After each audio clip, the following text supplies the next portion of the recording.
Yes. അപ്പൊ നമ്മൾ എന്തായാലും അതിഥിയുടെ വിശേഷം പറഞ്ഞു. ഇനി നിങ്ങൾ നിർബന്ധമായും അറിഞ്ഞിരിക്കേണ്ട ചില അറിവുകളിലേക്കാണ് നമ്മൾ പോകുന്നത്. അതറിയാം.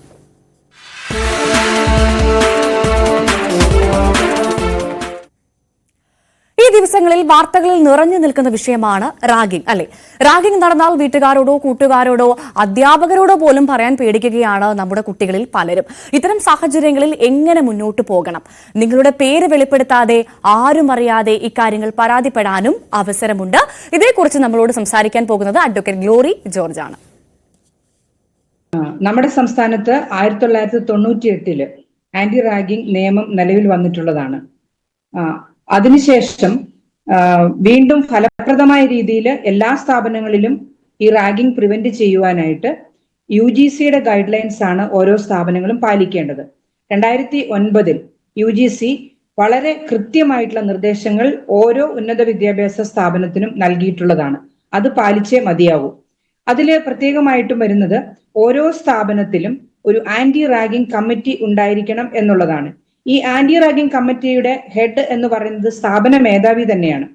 അപ്പോൾ ആ മേധാവിയുടെ കൂടെ അദ്ദേഹത്തിന്റെ കൂടെ അവിടുത്തെ ടീച്ചേഴ്സ്, പാരന്റ്സ്, അതുപോലെ തന്നെ കുട്ടികള്, മറ്റ് നോൺ ടീച്ചിങ് സ്റ്റാഫ്, അങ്ങനെയുള്ള പ്രതിനിധികള് എല്ലാം അടങ്ങുന്നതാണ് ഒരു ആന്റി റാഗിംഗ് കമ്മിറ്റി എന്ന് പറയുന്നത്.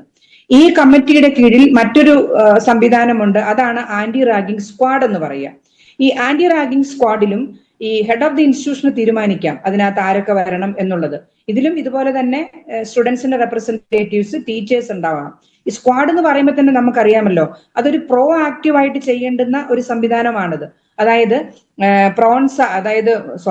ഈ വൾണറബിൾ ആയിട്ടുള്ള ഏരിയാസ്, ഹോസ്റ്റലുകള്, വരാന്തകള്, അല്ലെങ്കിൽ എവിടെയൊക്കെയാണോ റാഗിങ് നടക്കാൻ സാധ്യതയുള്ളത് അത്തരം സ്ഥലങ്ങളിലെല്ലാം അറിയാതെ തന്നെ കയറി ചെന്ന് അതിന്റെ ഒരു പരിശോധനാ സംവിധാനം ശക്തിപ്പെടുത്തുവാനും, എന്തെങ്കിലും തരത്തിലുള്ള റിപ്പോർട്ട് ഉണ്ടെങ്കിൽ അത് മേൽഘടകത്തിലേക്ക് റിപ്പോർട്ട് ചെയ്ത് അതിന് കർശനമായ നടപടിയെടുക്കുവാനും ഈ ആന്റി റാഗിംഗ് സ്ക്വാഡിനെ നിയമിച്ചിട്ടുള്ളതാണ് ഓരോ സ്ഥാപനങ്ങളിലും. അത് വേണമെന്നുള്ളതാണ്.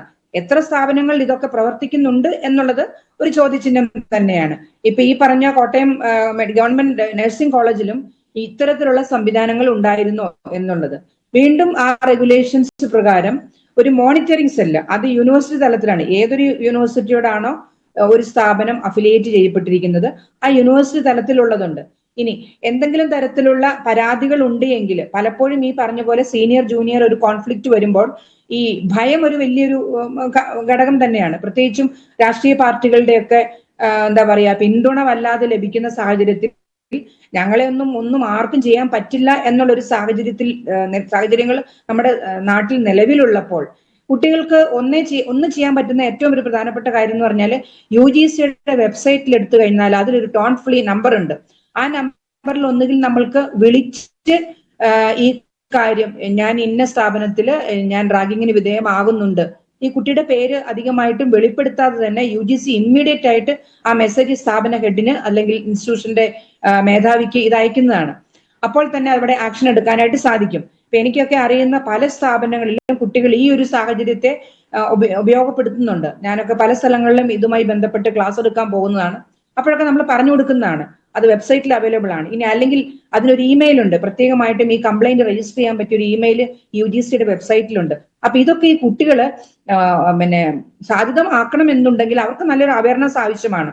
അതും UGC ഗൈഡ് ലൈൻസിൽ പറയുന്നുണ്ട്. കാരണം ഒരു കുട്ടി ഒരു സ്ഥാപനത്തിൽ അഡ്മിഷൻ എടുക്കുമ്പോൾ തന്നെ അവിടെ വിറ്റ് സഹിതം എഴുതി വാങ്ങിക്കണം, ഞാൻ ഒരിക്കലും റാഗിങ്ങിനെ അനുകൂലിക്കില്ല, റാഗിങ് ചെയ്യില്ല. അത് സെക്കൻഡ് ഇയർ ആകുമ്പോൾ വീണ്ടും അത് ഓർമ്മപ്പെടുത്തുകയാണ്. പുതുതായിട്ട് അഡ്മിഷൻ എടുക്കുമ്പോൾ അതെടുക്കും. പുതിയ കുട്ടികൾ വരുന്നതിന് മുമ്പ് തന്നെ ഇത്തരത്തിലുള്ള ബോധവൽക്കരണങ്ങൾ നിർബന്ധമായും കൊടുത്തിരിക്കണം എന്നുള്ളത് UGCയുടെ ഗൈഡ് ലൈൻസിൽ പ്രത്യേകമായിട്ടും പറയുന്നതാണ്. പക്ഷേ ഇത്തരത്തിലുള്ള ഒരു കാര്യങ്ങളും നമ്മുടെയൊക്കെ സ്ഥാപനങ്ങളിൽ നടക്കുന്നില്ലല്ലോ എന്ന് ഓർക്കുമ്പോഴാണ് നമ്മൾക്ക് ഭയങ്കര സങ്കടമായിട്ട് തോന്നുന്നത്.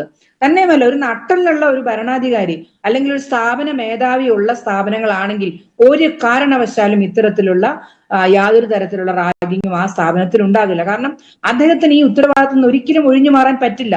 എന്റെ സ്ഥാപനത്തിൽ ഹോസ്റ്റലിൽ ഒളിഞ്ഞും തെളിഞ്ഞും ഇത്തരത്തിലുള്ള റാഗിങ് നടക്കുന്നുണ്ടോ ഇല്ലയോ എന്നുള്ളത് അറിയേണ്ട വലിയ ഉത്തരവാദിത്തം സ്ഥാപന മേധാവിക്കുണ്ട്.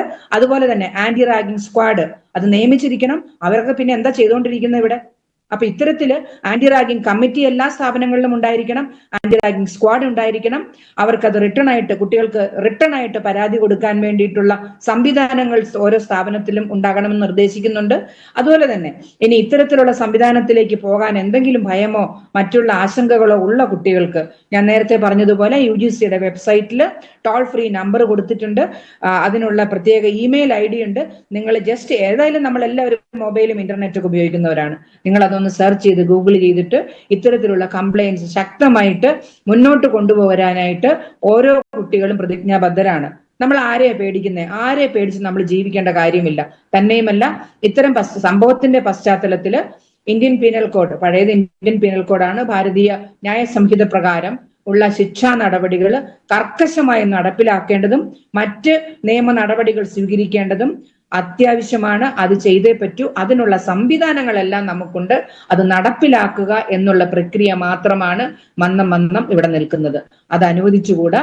നമ്മളത് തീർച്ചയായിട്ടും ഈ പറഞ്ഞിരിക്കുന്ന UGC ഗൈഡ് ലൈൻസിലും ആന്റി റാഗിംഗ് നിയമം 1998 Kerala anti ragging prohibition act പ്രകാരവും നമ്മൾ അതിനുള്ള നടപടികൾ സ്വീകരിക്കണം എന്നുള്ളതാണ് എനിക്ക് പറയാനുള്ളത്. തീർച്ചയായും നമ്മൾ മാഡം പറഞ്ഞ വാക്കുകൾ കേട്ടല്ലോ അല്ലെ. നമ്മൾ ആരെയാണ് പേടിക്കുന്നത്? നമ്മൾ ആരെയും പേടിച്ച് ജീവിക്കേണ്ടതില്ല. എന്തായാലും പ്രിയപ്പെട്ട കുട്ടികളുടെ നമ്മുടെ കലാലയത്തിൽ നിന്ന് ഇത്തരത്തിലുള്ള റാഗിങ്ങുകൾ നമുക്ക് പൂർണ്ണമായും തുടച്ചു നീക്കണം. അതുകൊണ്ട് തന്നെ എന്തെങ്കിലും സംഭവങ്ങൾ ഇത്തരത്തിൽ നിങ്ങൾ നേരിടുന്നുണ്ടെങ്കിൽ കൃത്യമായി പരാതിപ്പെടുക. നമുക്ക് ന്യൂസ് 3 അവസാനിപ്പിക്കേണ്ട സമയമായിരിക്കുന്നു. നാളെ ഈ സമയം പുതിയ അതിഥികളും പുതിയ വിശേഷങ്ങളും പുതിയ വാർത്തകളുമായി നിങ്ങളിലേക്ക് എത്തും. അതുവരെ ബൈ ബൈ.